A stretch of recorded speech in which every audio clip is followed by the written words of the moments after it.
ఎవరు పంపించారా? శివనా?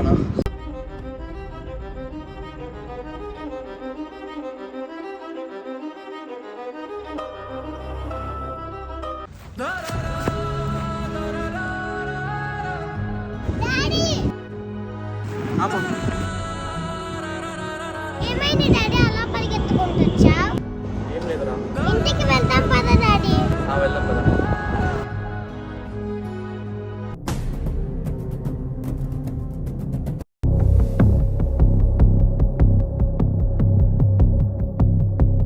అన్నా ఏమైందిరా అలా పరిగెత్తుకుని వస్తున్నావు? నేను ఆల్మోస్ట్ ట్రై చేశానా, కానీ వాడు పట్టుకున్నాడన్నా. అలానే దొరికిపోయారా? నేను వాడిని అనుమానం రాకుండా ట్రై చేశానా, కానీ అలా జరిగిపోయింది. ఇంకోసారి అలా జరగకుండా చూసుకుంటానా? ఈసారి వద్దులేరా. రే గజా